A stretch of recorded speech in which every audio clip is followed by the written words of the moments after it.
then, all systems go. Hello, willkommen, bienvenue. It's time for the Arms Inquisition, episode 329 on Sunday, the 12th of May, 2024. I'm Phil. I'm Ben. And I'm Matt. And tonight we're very happy to be joined by fellow YouTuber and live streamer Nick Hayes from Hayes Reviews. How you doing, Nick? Very well. Thank you very much for having me here. It's good to connect with you guys. Yeah, man. We've had sort of our paths have crossed via Nigel Watson. I mentioned earlier, didn't I? Yeah, exactly. He's been a stalwart over the last year or 2 years, I should guess. And the stuff he's been putting out has been keeping many people sane, myself included.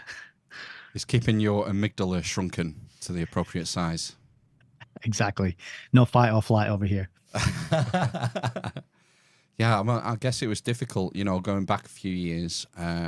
People were very isolated, and it was hard. There was things that were going on that I didn't find out about till like years later, like 2022, when I heard about Stand in the Park was one, Rise Above, Sheep Farm.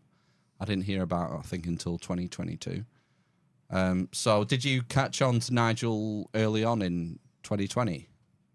No, I was the most asleep zombie NPC normie wandering through life, absolutely clueless at that time. And then we all got locked down, and then it was just a rapid tumble down the rabbit hole from that point on. And so I only really got onto Nigel, I would say maybe maybe 2 years ago.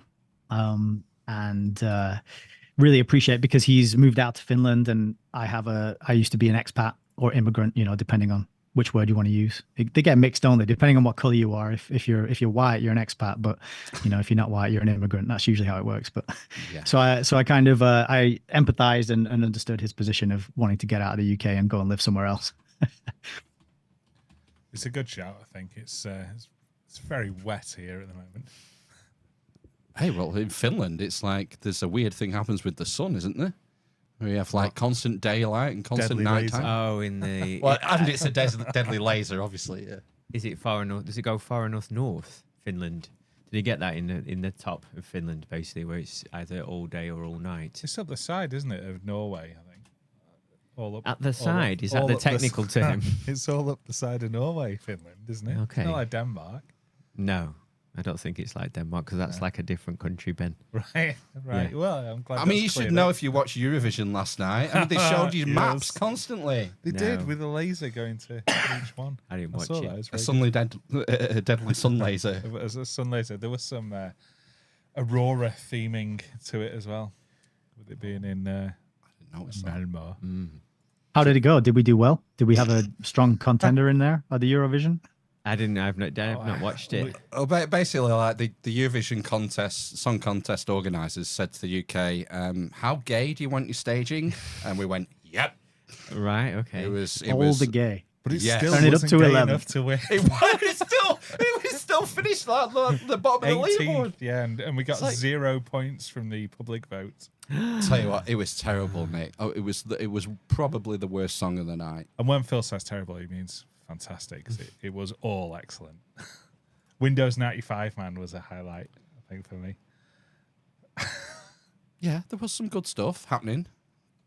In that song, or in somebody else's? Not in our song, no. Right, okay. We were just dead in the water from the start. It was horrific. Pretty weak. It was Even the Latvian guy was just some guy in a blue, like, armor thing.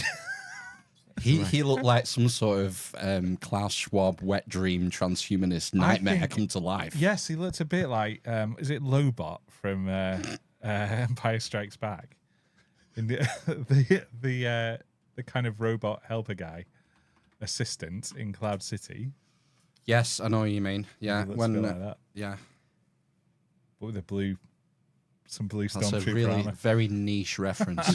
Yeah, that is a very niche reference indeed. Yeah.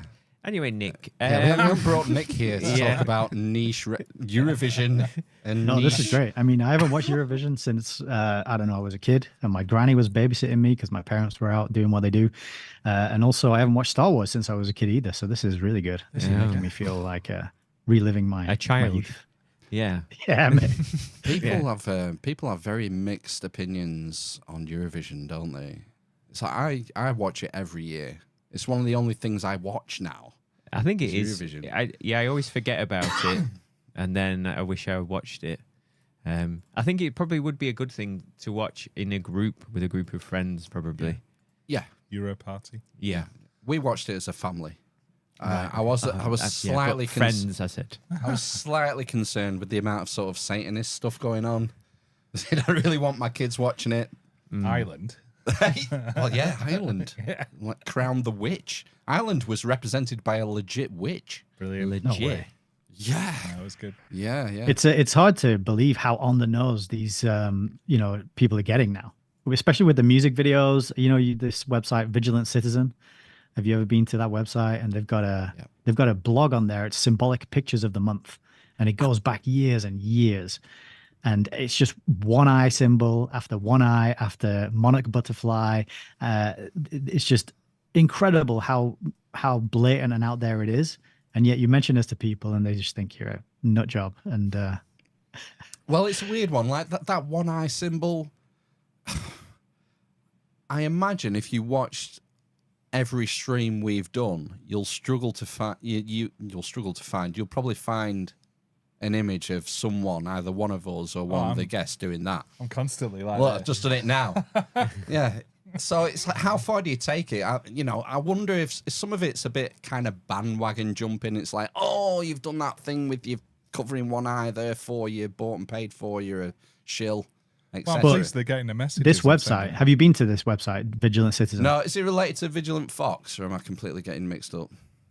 I haven't heard of Vigilant Fox. Okay. So, but this is all magazine advertisements, music videos, everything that is mainstream published. You've got actors. They get a lot of like Hollywood celebs, and you might have like Harrison Ford there. And the males, they're always kind of like looking like visibly like their soul has been destroyed, but they have to they have to pose like this, just to keep relevant, to keep their useless career going, to stay, in the limelight. And it's not, like you say, it's not just freeze framed of a video of somebody scratching their forehead. Right. Got you. It's actual published stuff, films, music videos, and it's just uncanny. And then you start seeing it everywhere. So you go shopping, and you go down the main street in wherever, Manchester, London, wherever you do shopping, and you go into maybe a perfume shop or something, and same thing on the walls behind the counters. There'll be some woman there with a flower covering an eye, or a blade of a leaf, a kind of leaf coming out of nowhere, just covering one eye. And it's just absolutely all over the place that it becomes hard to ignore it. And I play a game now when I watch television or a film. Me and my wife, we kind of take bets on how long it's going to be until the one eye shows up, and sometimes it's right there in the first like minute or two, sometimes 10, 15 minutes in. But that's quite a fun game to play as well. You could turn that into a family one after you've watched Eurovision. I was going to say we should have done it last night. That would have been interesting. I bet there was some sneaky ones in there, and some pyramids and some all sorts going on. They love slipping this stuff in. I'm just looking at the posters around the room in the studio here. There are plenty of examples of single eye coverage. Like where? Up there. Who's that? I don't know. Donna Air or someone. It's that era. Oh, it's Hollow Willabooby. Yeah. Is it? Yeah. Yeah. Oh, she's there again, partially covered. Oh, I used to do a job where I was like doing sleep-ins, and there was one night. It was a house, and it had different flats in there, and it needed a staff member on site to stay overnight. And I stayed up one night going through this archive. It's called Symbolic Pictures of the Month. So is this person on this website has put up one every month for years and years and years. And I just went back and back and back, and I got to the point where I can't unsee it. It was like the They Live glasses. You put them on, and now every time I see it, I'm like, one eye. To the point where my wife's sort of like, yeah, just stop pointing it out. We know it's everywhere. Just move on. I mean, the thing is, you can get sort of obsessed with these things. Well, you can gamify it in that way, and then it becomes like an interesting game you can do when you're consuming media. And then, yeah, it can be kind of all-consuming. This is a kind of danger with this occult stuff and occult symbology. I like it. I'm fascinated by it. I want to understand it. I'm interested. But there's just so much out there. You can lose yourself in it. Yeah, I completely agree. It's an absolute because then you get into, I don't know if you heard of like Mark Passio, and he does his whole "What on Earth is Happening" podcast. Really good condensation of this kind of stuff. So I kind of went through his podcast once, And then I thought, okay, I'll just park it there and move on, because it's very, because you're projecting so much meaning onto these symbols, and you could end up driving yourself insane, literally, with paranoia and fear. Or you could just recognize that these are the system kind of communicating to you, like, yeah, we got Harrison Ford under control, we got Holly Willoughby under control, we got the Eurovision Song Contest under control. That's the kind of way I read it now. It's kind of like feeding the beast. I think part of the purpose of these symbols and these things is to harvest energy, you could say. And so if a lot of us are focusing psychic energy on these things, it's kind of like feeding the troll under the bridge. So it's like, how far do you go? Maybe don't ignore it, but don't spend all your energy analysing it, unless you're making a good living out of it. There's plenty of guys doing that. Yeah. You mentioned absolutely. You mentioned Mark Passio. It keeps coming up, this name. I've not watched any of his stuff or listened to any of his stuff. What's his shtick? His shtick is that he is an ex-priest in Satanism, turned whistleblower. So he was American, raised Catholic, of Irish sort of ancestry, and became extremely disillusioned with the hypocrisy of his Catholic friends and family, that he went totally the other route, and he went into like nihilism and eventually into Satanism, and he joined the Satanic Church, or I'm not sure what it's called, but he joined them, and he received a certificate or whatever it is that they give you from, I forget, I don't know my satanic characters. Is it LaVey? Is he the... Anton LaVey. Yeah. Yeah. So he got like this thing through saying, Mark Passio, you're a priest in the Satanic Church now. But then he got wise to, this is his story, he got wise to their machinations and their evil doings, and he realized that they were out to cause serious harm, roll out serious agendas of mind control and manipulation of the masses. And he decided to become a whistleblower, and he was like, right, fuck you guys, I'm going to tell everyone what you're up to. And they said to him, fine, go ahead, they won't believe you anyway. And then he went into producing educational content, podcast, videos, lectures, and he puts all that up on his YouTube for free. And he runs a website, whatonearthishappening.com. And he's a real stalwart. He does some incredible work. And when he started, I think he's got maybe 200 episodes. And he always says at the beginning of every podcast, go back to episode 1 and listen to all of them in order, because this is an education and every episode builds on the previous. And so if you're joining me at episode 200, you're not going to get it. Get out of here, go back and do the work and catch up on everything. And he covers all sorts of esoteric things like the tarot deck and the Kabbalah. And he talks about masonry. And so he just gives all of that. But what he kind of says is that there's dark and light versions of everything. So it's not the case that all Freemasons are evil, right? But masonry has evil in it, or can be used for evil, and it's very much depends upon the person wielding that knowledge and information, what their intentions are. So he's good. He tends to get very angry and he shouts at his audience quite a lot. Ooh. Because he's been working so hard for so long, and he hasn't seen much shift in people's consciousness, and he hasn't seen much alleviation of the condition of human slavery that we were all kind of born into and enjoying.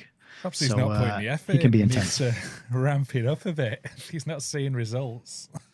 Crikey. Yeah, he needs to do more. But he teaches a How to Become the True Media seminar, which is a 26-week comprehensive course on basically doing what you guys are doing and what I'm doing, but from the ground up. So if you have no experience, he's really trying to train other teachers. And his whole the core thing of what he teaches is what he calls natural law. And this is the like we have the physical laws that govern reality. He is saying there's also spiritual laws that govern conscious beings of a certain level of consciousness. Not the same laws don't apply to like dogs and cats as apply to humans, because we have a higher level of consciousness. Yep.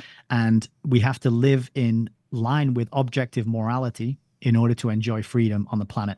And the fewer people who are living in objective morality, the more slavery there's going to be. And so that's why he gets really pissed off and angry at people, is because everyone's immoral. Wow. It's funny you mentioned Anton LaVey. I've just been searching frantically for a book. I've got a book behind me. I think it's called The Serpent and the Cross or something. And it's this guy's story, this guy who was in a spiritual war with Anton LaVey and ended up killing him. He saved a young girl from being sacrificed, and Anton LaVey had a heart attack shortly after this spiritual battle he had. A spiritual battle? Yeah. He defeated him, basically, and killed him. With the Force? Fantastic. With essentially the Force. God, I think I might have read that. It's a very niche book, man. It's very. I must have heard I will dig it out. We'll dig it out for you, listeners, if you're interested, and put a link in the show notes or put the title in the show notes or something. The Serpent and the Savior, I think it's called. The Savior and the Serpent. I'm making it up. Anyway. But yeah, natural law. I've been getting into this very much so in the last couple of years, I guess. But again, it's one of those things. Mark Passio's name comes up all the time when you talk about natural law, even though I've not consumed any of his stuff. But this whole I guess we're kind of similar, Nick. Have you become an extremist as well? Would you be termed an extremist by Her Majesty's government? I think a right-wing extremist would be the full term. But I did a video of that, actually. I clipped out one of my live streams and I called, What is right-wing extremism? And I put together all these, nowadays, if you're into, if you've got any patriotism, then you're a right-wing extremist. Or if you want to get married and have kids and own a bit of land and keep some cows and sheep and goats and be self-sufficient, then you're a right-wing extremist, So, I probably would fall into that category. Having books, that's probably extremism in this day and age, isn't it? Probably. You say nationalism. What's your take on the state then? The nature of the state and its necessity? Well, I'm of the opinion that if you can opt out, have at it. But if you can't opt out, then it's slavery. Right. So you should be able to say, oh, well and good, but I don't want to pay into your system and I'm not going to use it. I'm going to take care of myself over here. But it's not really set up that way. So the way it's set up is like you just said, if you want to opt out, if you want to disentangle yourself from that whole beast, then you're going to get labels thrown at you. You're going to get life made very difficult.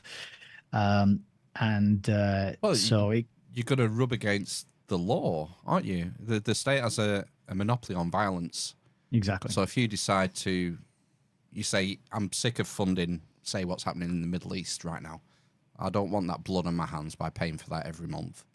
And so if you decide not to pay your taxes or some other minor transgression, the state's going to turn up and give you a warning first. Then they might fine you.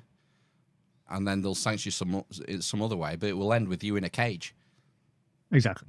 Yeah. And the other side to that is that society seems to be kind of set up and designed and structured in a way to generate frustration and fear. And then when people get frustrated, they're going to get aggressive, in which case they're going to have like a cage or a pill. These are the two solutions that the state offers for you in a lot of cases. So it's quite frustrating to be aware to these kind of things. And I think it should all be consent-based. That's kind of how I boil it down. I think if you can't withdraw your consent and say, I don't want to be part of that, you guys crack on and have fun over there and do your thing. I'm going to go over here and do my thing. If that's not an option, then the situation we are in has to be called what it is. And it's some form of servitude or slavery, or which is not good, really. Nick, do you think if the state was sort of more quote-unquote fair and there was less corruption around the building of said states and institutions, would you have a different view on it if it was working for all, say? I'm not suggesting communism, but just an effective state just socialism. I don't know. That's a great question. Is it the corruption that drives the displeasure? So I've heard that the only thing the state should really do is kind of like national defense. And then there was one other thing. I forget what it was. But I would prefer everything to happen in the community that I live in. So if I'm going to pay some kind of tax, I'd like it to go to that group of people over there who I know and can say the names and go and talk to them. And then in the community where we can all say, okay, we need to spend this money on roads because our roads are useless, or we need to build a new school because we got more children, or whatever. Like that's the way it should be. That's the level it needs to be at. There's no reason for a group of people in London to have all these rules and regs and all these decisions, and then they send, their rules over to Preston, where you guys are, and then Preston sends it over to Padium, where it's a silly system that I think is serving the bureaucracy and serving the people who like exist within it, and not the people who are living underneath it and are supposed to be benefiting from it. Because I mean, just look at the state of the roads. Yeah. I don't know how they are where you are, but here in Padium, we're down to the cobbles, man. We're back to cobbled roads over here. Yeah, it's not much better over here, is it? No. Saddle up the horses. Well, there are horses. There's people going around in horse and carts now in Padium. I swear. I hear. Well, I've heard it before where I might put my case forward, and someone will say, "Well, who's going to fix the roads and make the trains run on time? The roads are fucked, and the trains don't run on time. So how about we have a rethink this?" Yeah. Yeah. Well, Every town or city could have a company there that offers road fixing services. you make you it can killing. have it all. There's Yeah. plenty to go at. You would. That's it. That's our side hustle, guys. Let's cancel this podcasting bullshit. We'll start a road repair service. Yeah. I think Make way more money. I think the key term I like is voluntarism. I don't know if you use that phrase or something similar. Mutual consent, I think, was the term you used, and voluntarism is the same sort of thing. It's like when you boil it down to that I don't have the power to force someone else to do something they don't want to do. I just don't have that right. But what we do is we take these rights, which we don't have. I don't have the right to tell you what to do. You don't have the right to tell him what to do. We take these rights that don't exist, and we give it all to this thing called the government and say, you have all these rights that we don't even have. And we legitimize it through this process called democracy. Well, we don't even give it. It's assumed consent, isn't it? You are not. It's the social contract, isn't it? Is that not what That's we're the talking one. about? That's a great term. Have you found in your old books, Nick, where that term first cropped up, the social contract? No, I have not, but I do have a copy of William Bagehot's the English Constitution. So did you know? I just grabbed this from I don't know, it was 35 pence in a secondhand bookstore somewhere, Nice. and I didn't know we had a constitution in this country, and I haven't read it yet, so I can't tell you anything about it. But it's on my shelf over there, waiting to be read. That'd be an interesting Yeah, I one. didn't think there was a constitution. I thought it was something along the lines, something Magna Carta, and then it was just added to a little bit, maybe. Hey, we're lucky we've still got a Magna Carta. Didn't 2 old people attack it with a hammer and chisel the other week? There are 2. Is there not 2 left or something? I think yeah. is there not one in where we went? Salisbury Cathedral. There's as one well, in isn't there? Salisbury, and I think there was one that was in London. This other one, wasn't it? Where I was going to call her a priestess. She was a vicar, wasn't she, or a reverend or An something? octogenarian. Yeah. And her special friend in sensible shoes came along with her, and they had a go at it with a hammer and chisel. So didn't the they? Magna Carta is encased in this glass case, and these 2 Just Stop Oil protesters come along with some sort of lump hammer and a chisel or something, Yeah. and try and break the case. I mean, they're a bit old for going after the old poontang, like the young ones. Holosky boys on Twitter commented, they're trying to erase their names. Oh, From the Magna Carta. yeah. Is it that old? Yeah. They regretted signing it back in the day, and they're like, yeah. Yes. It makes you wonder what's gotten into their heads, doesn't it, at that age? I mean, yeah, I think I would like to think when I was 83, I just wouldn't care anymore because Maybe that's it. I'd just be wanting to spend the last few years. Watching the Eurovision Song Contest with a Yeah. nice cup of tea. Hookers and blow, Exactly, yeah. Rent Boys and Chardonnay. Yeah. Imagine like being that worked up when you were 83. Yeah, well, You would go at the Magna Carta in a museum with a hammer and chisel. they've been activated, unfortunately. The sleeper cell. The Yes, very, very sleepy cell. They're very sleepy, watches countdown, has a nap. Might be like the Manchester Turian candidate. Yeah. Oh, very good. Nice pun. Yeah. Yeah, the green agenda's fantastic and fascinating, especially we've played loads of the Just Stop Oil protesters, haven't we? Trying to trash Van Goghs and all the rest of it, But gluing themselves to the road. And again, it's like a lot of these videos, these kids, it's generally younger people, to be honest, like student age people that we've seen. And it's like, they're not disingenuous. You can hear the anxiety in their voices, you know. Yeah. Obviously, some of the lads we know why they're there. Yes. They're there for the poontang, aren't they? Same reason I joined the choir when I was in secondary school. Nice. Yeah, but these young girls, they're really serious, you know. They've been programmed. Well, we had it with Greta. But again, I think there's a story behind Greta, isn't there? I mean, again, Eurovision tie-in. Her mum represented, where's she from? Really? Sweden? I think so, yeah. Yeah, her mum was an opera singer, I think. I think her dad was a composer. And, you know, all of a sudden she becomes prominent for her school protests. I'm not going to school because people are suffering. Yes. Oh, baby. How dare you? How dare you? Yeah. Am I right in thinking that these Just Stop Oil guys aren't extremists? Or is that wrong? I don't know. They seem pretty Oh, extreme. they're well adjusted. Are they the right sort of they're extreme? well adjusted world citizens. Ah, right. Are they not climate extremists? No. I don't know. That's only if you deny It only anthropogenic works one way. man-made climate change. Then you're an Right. extremist. Yes, you're a denier. Right. Climate okay. change denier. We know why they use the denier word, because it sounds like the other kind of denier you can be, to be persona non grata. Yeah, you're either a denier or you're phobic or you're an extremist. They're the three labels they throw out to shut you down and make sure nobody listens to anything you're saying. I'm That's kind of climate the change magic. phobic, I think.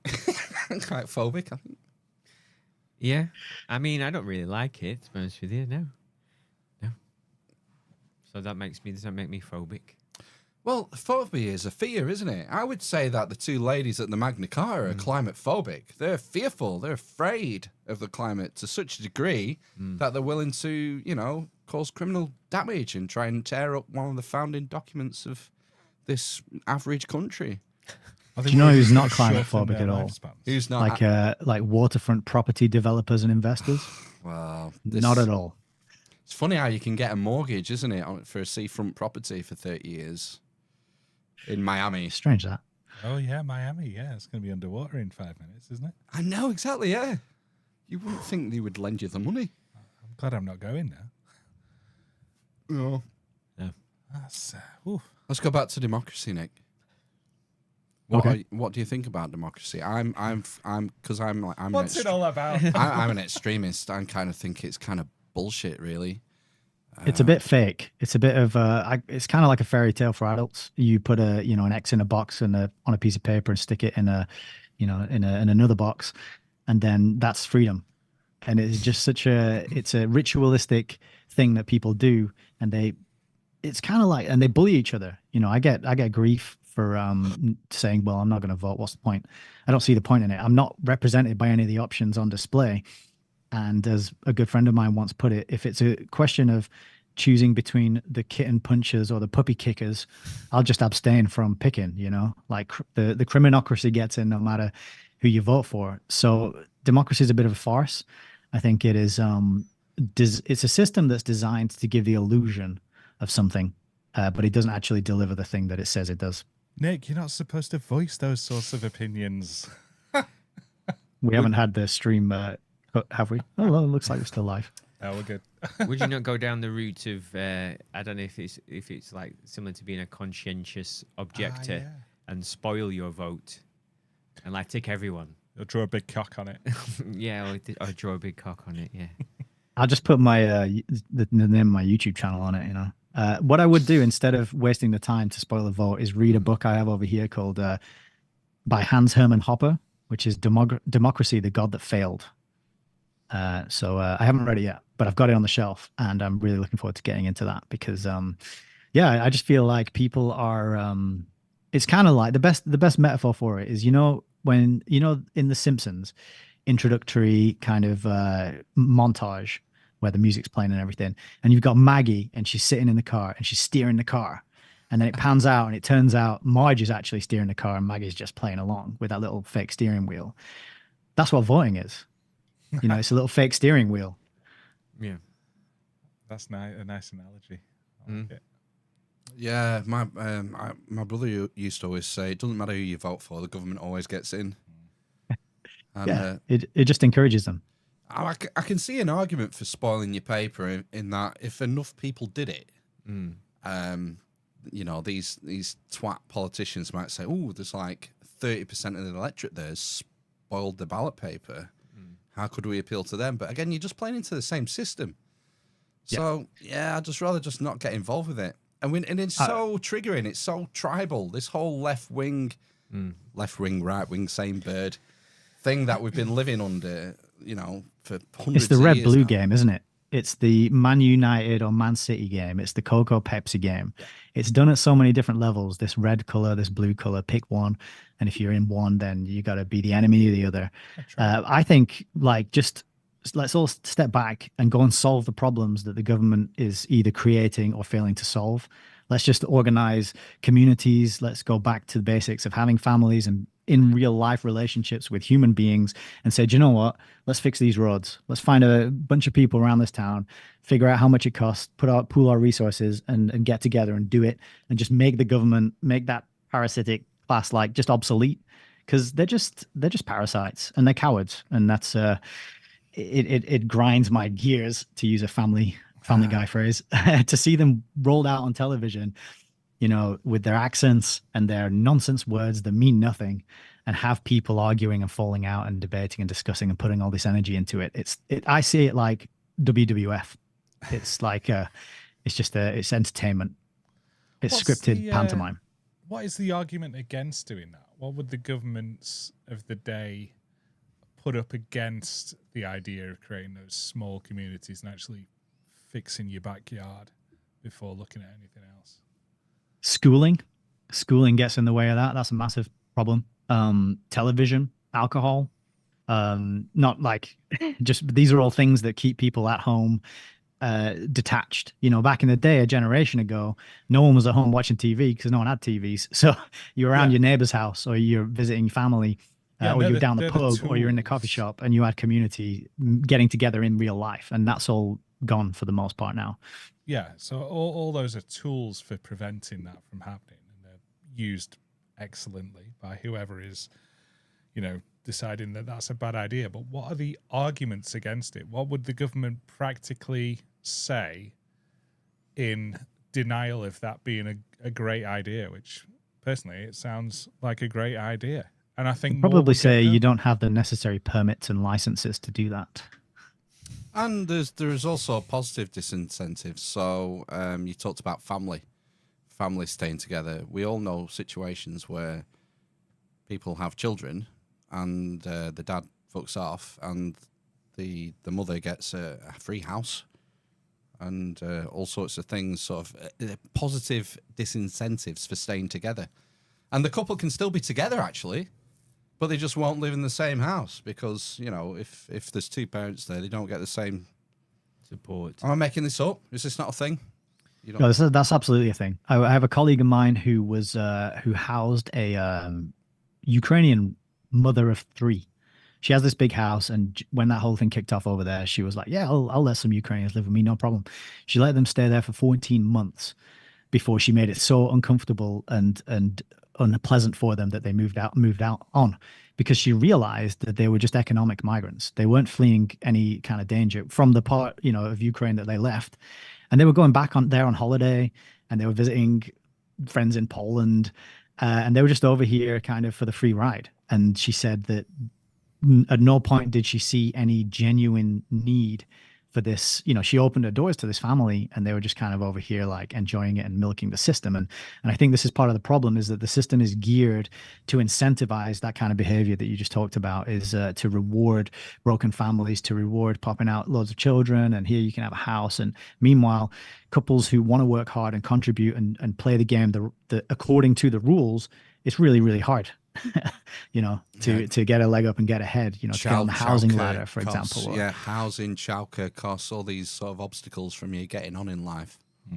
It's interesting talking about the family and what governments can do. That other right-wing extremist, is it Viktor Orban in Hungary? He's brought in some mad laws for women in Hungary. So, like, if you get married and you have a child, You pay, is it no tax for 10 years?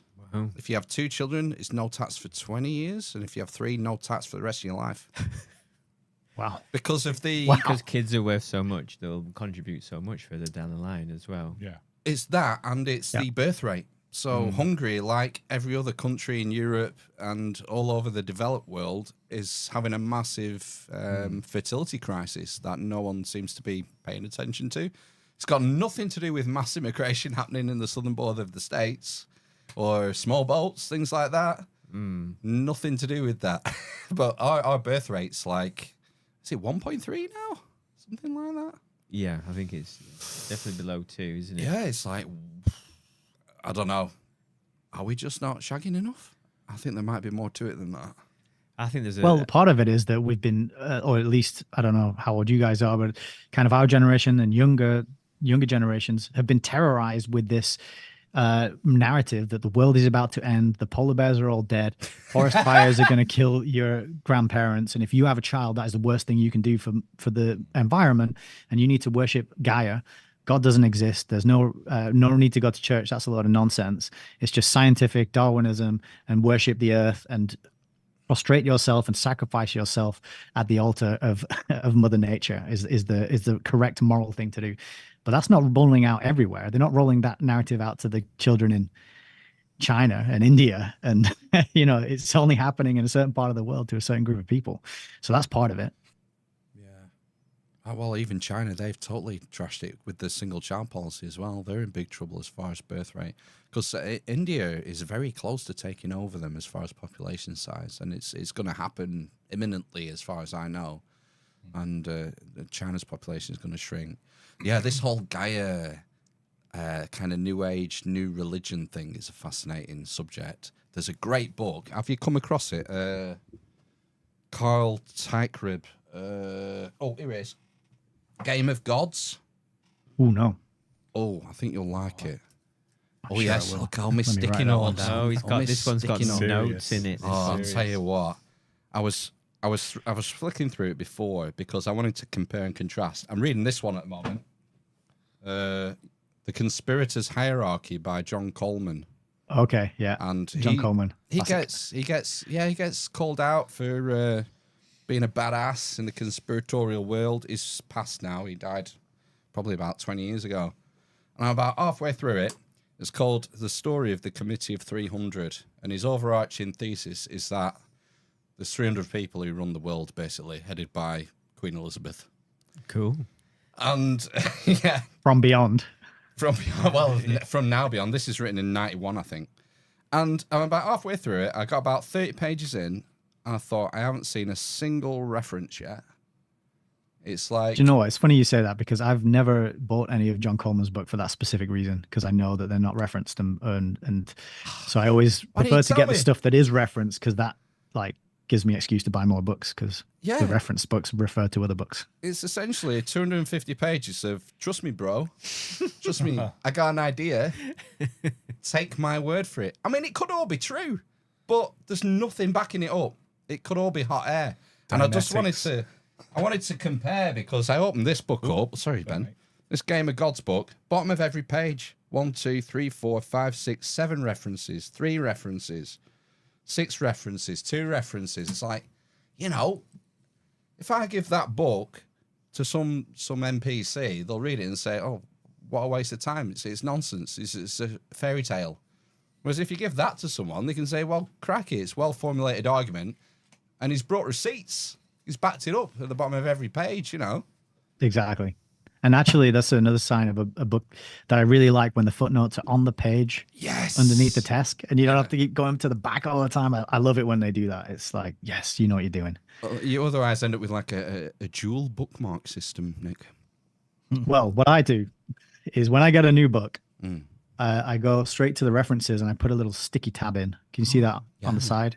Nice. And I put a sticky tab in where the references begin. And that helps to just know how long the book is, and find it and get to that back part where the references and the bibliography and all that stuff is. Have you always been a voracious reader? Have you always been into books since you were a kid, or is it a sort of more recent development? Or? Well, what happened was when I was young, I would, do the typical thing. Mom, I'm bored. And she'd say, only boring people get bored. Go and read a book. And so I ended up reading a lot of books. And then I went to university and I did English literature, carried on reading, but I was always into like fiction. And then at university, I was reading a lot of like crime fiction, Sherlock Holmes, and some of the hard-boiled stuff like Raymond Chandler novels. And then I carried on always as a reader, but it was only again 2020 when we got locked down and I started to follow the likes of James Corbett and Last American Vagabond, and then later Richard Grove on the Grand Theft World podcast, and then Jay Dyer, and hearing the books that these people all reference. And then I was just like, holy shit, there's a book that says that, like they say that in a book. I better get hold of that because people are getting knocked off the different social media ghettos left, right, and center. And if this censorship continues in the rate it was going, we're going to need these books to refer to what, because otherwise we can't count on it being available digitally anymore for much longer. And it seemed that way. So I got a bit stressed and a bit panicky. And that's why I started buying loads and loads of books because I thought it was just going to be steamrolled off the internet and I would need them.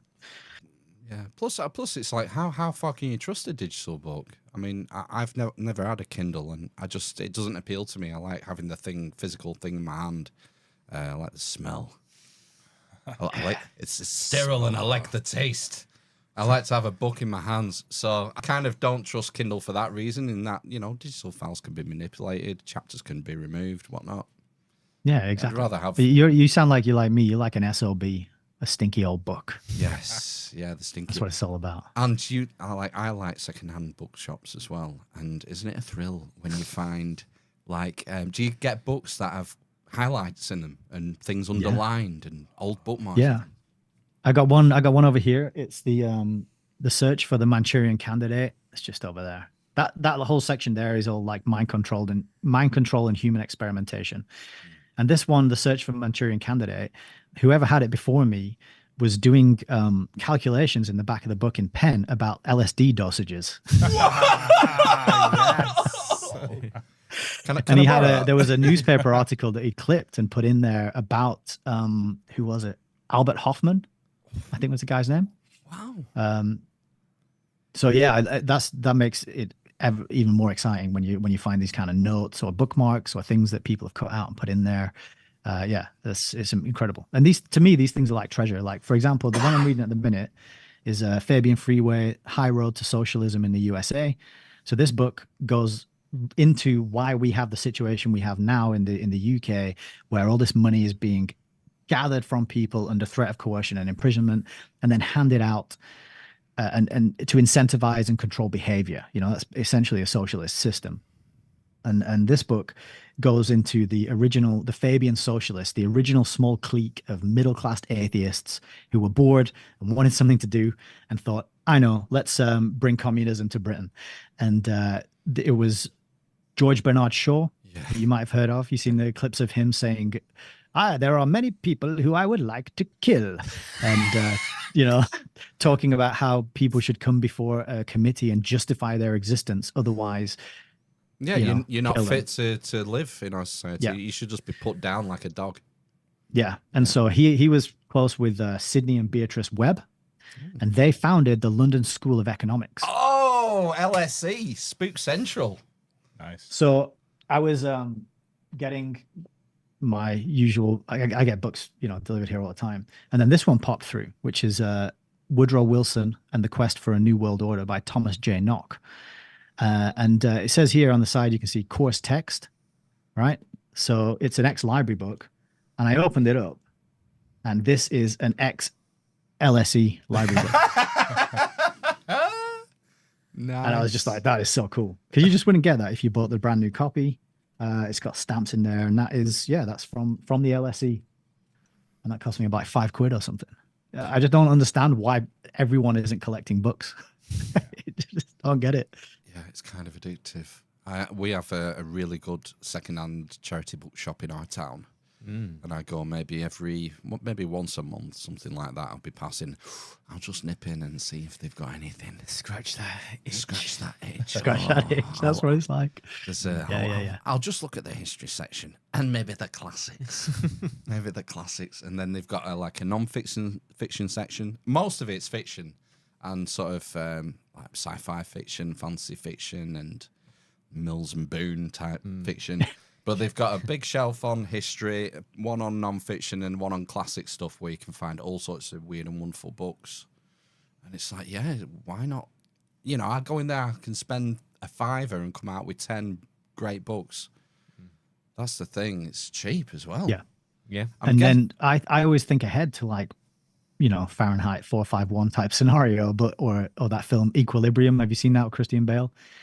Have you not? That's a good one. I've seen it, yeah.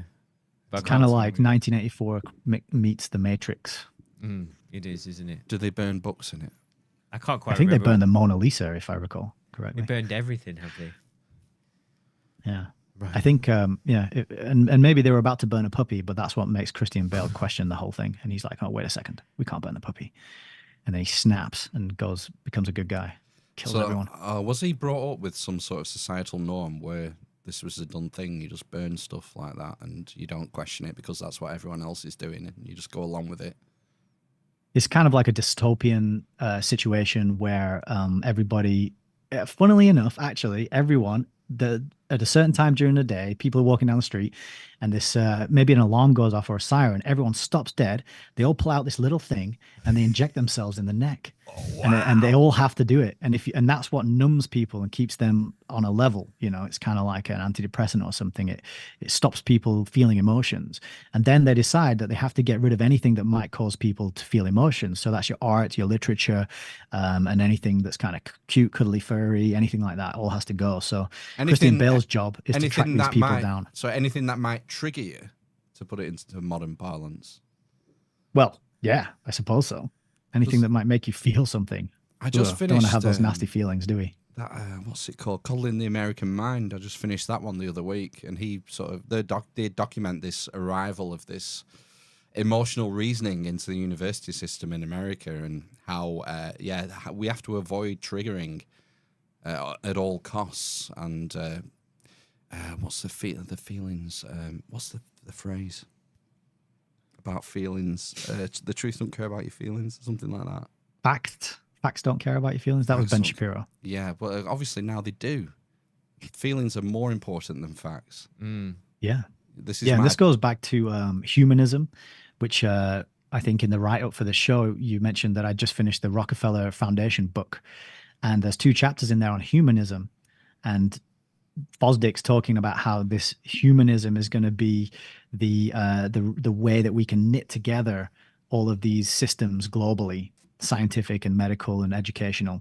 And humanism basically just boils down to exactly that. It boils down to relativism. So your lived experience, how you feel about things, that is the most surest sign of truth. You have your truth, I have my truth, and we all have to respect each other's truths. And it just leads to absolute chaos and degeneracy. It just reminds me of the late 90s Manic Street Preachers album, This Is My Truth, Tell Me Yours.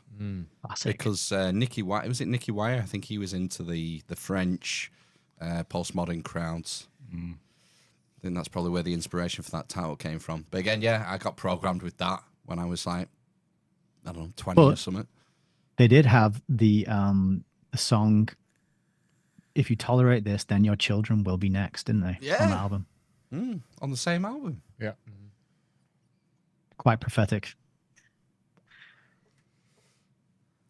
Yeah, I mean, everyone has a point, don't they? A line that you won't cross. Yeah. And it's where everyone has to decide where that line is. Absolutely. That's what was sort of highlighted, or what's been highlighted in recent years. What people will tolerate. Turns out people will tolerate a fucking lot. in the main, stay in your house. Yeah.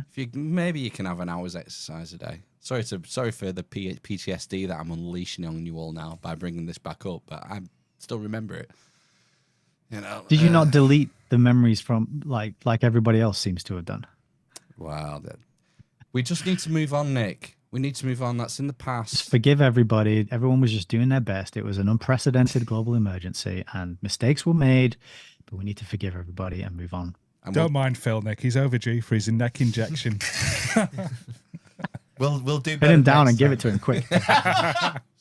Sorry, what was that? What was that, Nick? I was just going to say, you're going to have to wrestle him to the ground and give him his neck injection quickly Damn it, before he triggers any more feelings. I was going to clip you. That's why I wanted you to say it again. I thought that would make a great clip because he said, like, pin him down and give it to him.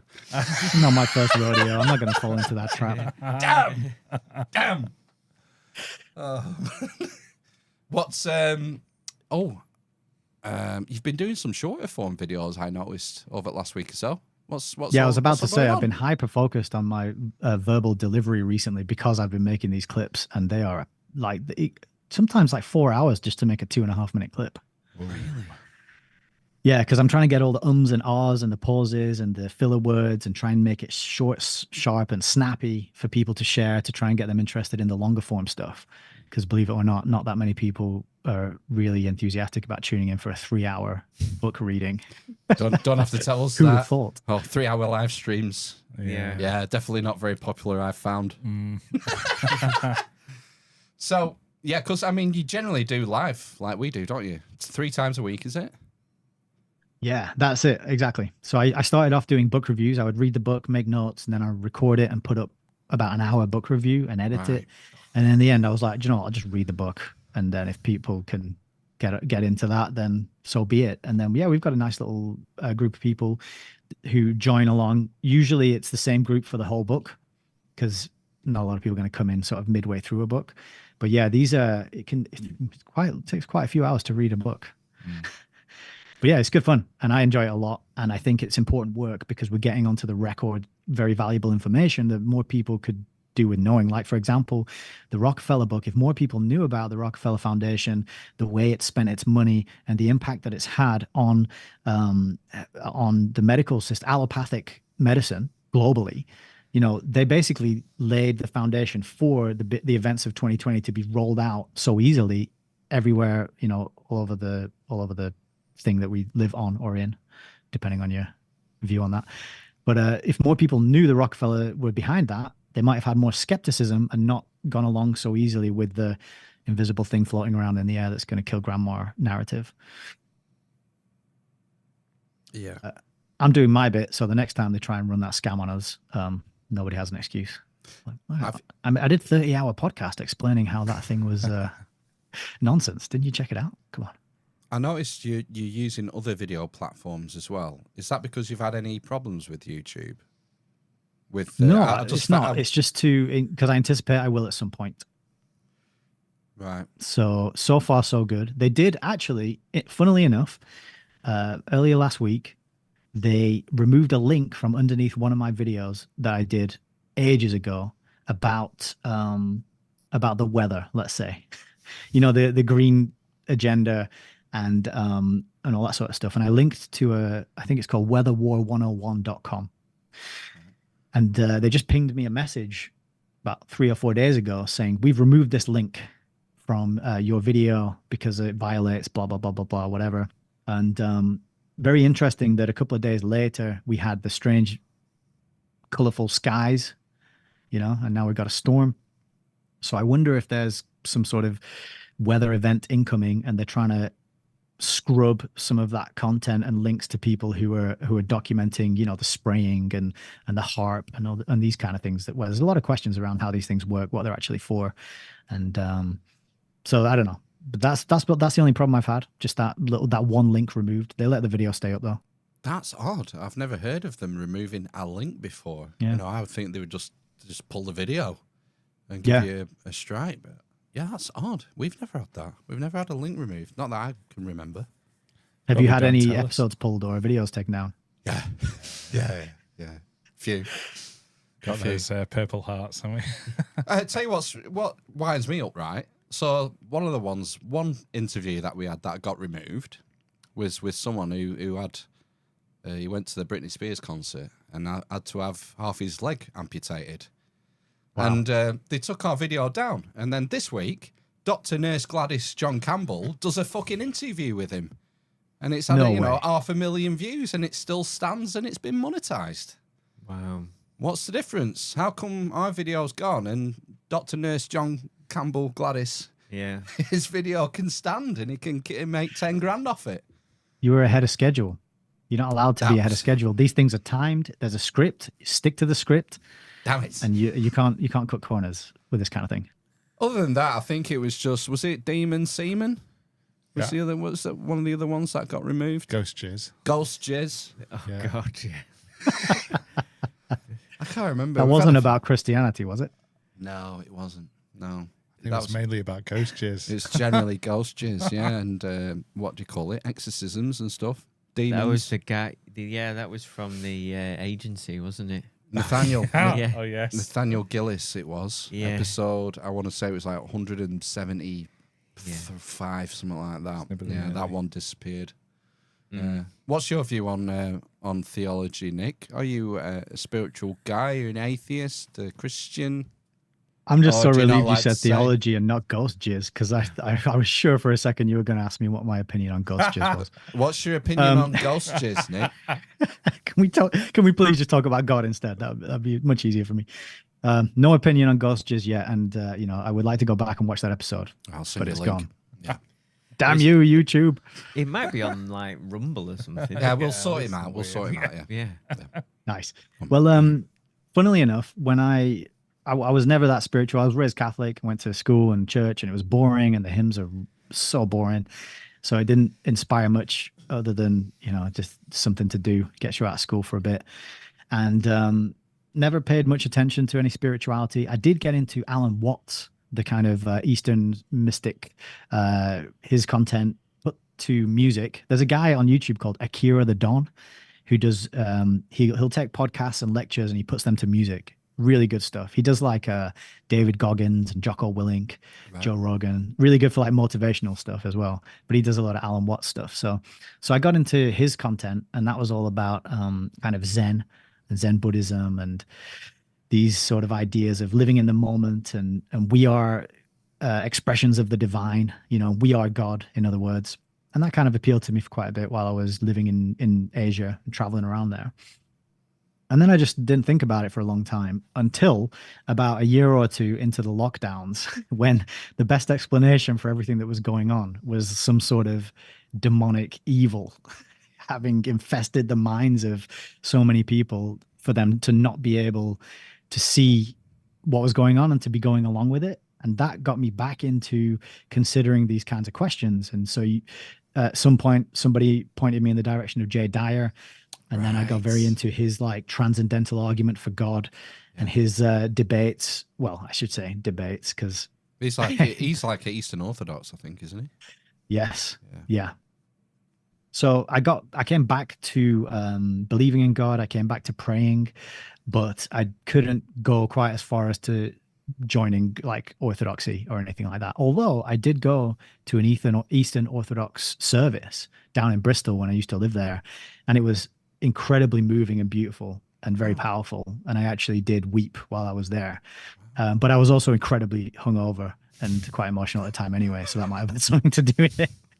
But so I pray. I believe in God. I believe that I believe we are living in a created realm that is intelligent design. But that's about as far as I can go. I don't know if we can know much more than that. I feel like it's sort of like an ant trying to understand the human that's looking at the ant. It's that kind of dynamic that we can pray, we can offer, our actions and our intentions to the good and the beautiful and the divine source of everything that's fantastic in the world. But beyond that, I don't think we can know that much. So I'm not kind of on board with all the prophecy and revelation and God's word and this book and that book and prophet. It's too divisive for me, and I don't feel like I don't think you should need a PhD in theology to understand the religion. I don't know why God would make it that complicated. Yeah. But I don't know. Maybe he just wants everyone to get PhDs. Pretty huge dick. Yeah. Pretty huge dick in theology. Yeah. Yeah, and you can when you get awarded your PhD, you can wear your FBI T-shirt, female body inspector. Well, Yeah. well, Nick, we've just rocked up to an hour. I think that's a good place to end with a little flourish there on God. I enjoy that. I think we're very, very close in our sort of outlook, Nick. I've been on a similar sort of journey spiritually. You mentioned the Eastern mysticism and the esoteric stuff, and then drifting towards Christianity, but not pretending to have any of the answers. And like your aunt thing, it's like trying to understand anyone who thinks you understand God. I'm immediately skeptical of. It's like we're on a different plane of existence consciously. To even it's one of that's why they call it faith. It's a mystery, the mystery of faith. It's a fascinating subject. Maybe we'll talk about it more in depth another time, Nick. Yeah. Sounds good to me. Yeah. Anything you want to say before we wrap this up? Are you happy? No, not in particular. I'll put Just, a link in the show notes. Thanks for having me on. Oh, it's been nice. It's been nice to meet up with you. Links in the show notes for Nick's channel. Go and follow it. And I think you know, it's like you're doing audiobooks on YouTube to a degree, like broken down into chunks. So like people are interested in these older books. You can go back and start and just gobble it up. Yeah, listen. Listen, yeah. Especially if you've got, I don't have it, but if you have YouTube Premium, I think. Yeah, I've got you can shut your screen down, can't you? You can just listen to it like you were listening to an audiobook. So check it out. Yeah, we got on the YouTube channel, there's a playlists tab, and we have done 5 books. So we've got one on the Rothschilds, we've done a Bertrand Russell book, H.G. Wells book, The Open Conspiracy. That's on there. Good one. We've done the Story of the Rockefeller Foundation by Fosdick, which we talked about, and currently we're going through Fabian Freeway by Roselle Martin, and this one is a humdinger. It's incredibly eye-opening as to how we've ended up in the situation we're in. Tells you a lot about the origins of the British Labour Party, so it's a good one to send to anyone who votes Labour and thinks you should and thinks you're a wanker for not voting Labour, you Tory scum. Yeah. But yeah, that's what I'm doing. That's what I'm all about, and it's been a really good evening. Thanks for having me on, and I would look forward to seeing any of your audience who are interested in books and reading to come over and say hi on my channel. They would be more than welcome. Absolutely. Excellent. You've got a Telegram thing as well going, Nick, haven't you? Yeah, we got a Telegram group, and that is where we share resources, further reading and learning related to whatever the topic is that we're discussing. We have got, I put book deals in there as well. If I find a good deal on something, or maybe it's in America or somewhere else, or I don't want to buy it because I've already got it, I'll share that in there. And that's just turning into a little kind of research / book nerd community. So everyone's more than welcome there. And the other thing we do in there is that after I finish a book, I create a poll where people can vote on what book we do next. So there's a bit of audience direction and steering and interaction there. So it was the Telegram team which picked this book, and we're a third of the way into it. So I haven't started thinking about what we're going to read next, but I'm getting there. I'm starting to have some ideas. So yeah, get involved. It's a lot of fun. And the main reason I want to do this is to try and help people to readjust from this oversaturation of information and data and attention grabbing devices and doom scrolling and instantly digestible throwaway media where you just lose all this time. We can slow things down a bit, go to the evidence and the texts, and stretch our minds a little bit when we're learning about these topics that are so interesting and captivate our attention. So it's a good thing. It's a lot of fun. I enjoy doing it very much. Wicked. That all sounds gravy to me. Absolutely. And that's at Hayes Reviews on YouTube. Yep, at Hayes Reviews, link in the show notes. And you can catch the live streams 3 times a week. Man, plenty to go at. Well, this has been wonderful. Thanks for joining us, Nick. Yes. And I'll drop you an email tomorrow with I need to get the name of that book, the Anton LaVey book. You do. You got to tell me where this secondhand bookshop is as well. No, I'm not, because you'll buy all the best books. Yeah. Yeah, I'll drop you an email tomorrow. Right. Sweet. Yeah. Nice one. Thanks for joining us for part 1. We'll be back in 10 minutes or so. We're going to open the phone lines. Oh, yes. Will anyone ring? Oh, I imagine so. some people will. Let's hope so. All right. Thanks for joining us. We'll be back for part 2 in 10 minutes. Take care. Bye. Bye.